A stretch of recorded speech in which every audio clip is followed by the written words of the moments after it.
சென்னை பல்லாவரம் அருகே கடன் பிரச்சினை காரணமாக செயின் பறிப்பு சம்பவங்களில் ஈடுபட்டு வந்த தம்பதி கைது செய்யப்பட்டனர். செயின் ஸ்நாச்சிங் அதிகரிச்சுட்டே போதுங்க.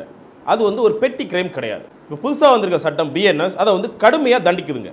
Under BNS act chain snatching separate crime கிடையாதுங்க. அது எப்படி நடக்குது அப்படின்றத பொறுத்து தெஃப்டா, ராபரியா இல்லை டக்காய்டியா அப்படின்னு முடிவு செய்யப்படுது. பிஎன்எஸ் செக்ஷன் 303 தெஃப்ட், எந்த ஒரு வயலன்ஸுமே இல்லாமல் ஒரு பொருளை ஒருத்தட்டு திருடிட்டு போகிறது. இந்த தவறுக்கு 3 வருடம் ஜெயில் தண்டனை மற்றும் அபராதம் கிடைக்க வாய்ப்பு இருக்கு.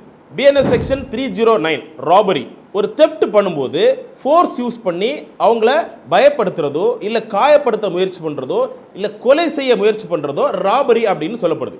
இந்த தவறுக்கு 5 வருடம் கடுங்காவல் தண்டனை கிடைக்குங்க. இதே தவிர நீங்கள் நைட்டு ஹைவேஸில் பண்ணீங்க அப்படின்னா மினிமம் 7 வருடம் வரைக்கும் கடுங்காவல் தண்டனை கிடைக்குங்க. பிஎன்எஸ் செக்ஷன் 311 டக்காய்டி, ஒரு ராபரியை 5 இல்லை 5க்கு மேற்பட்டவங்க சேர்ந்து செய்யும் போது அது டக்காய்டி அப்படின்னு சொல்லப்படுது. இந்த தவறுக்கு 10 வருடம் இல்லை லைஃப் இம்ப்ரிசன்மென்ட் வரைக்கும் கிடைக்க வாய்ப்பு இருக்குங்க. ஸோ செயின் ஸ்நாச்சிங் ஒரு பெட்டி கிரைம் கிடையாதுங்க. அது ஒரு சீரியஸ் அஃபென்ஸ் அப்படின்றத தெரிஞ்சுக்கோங்க.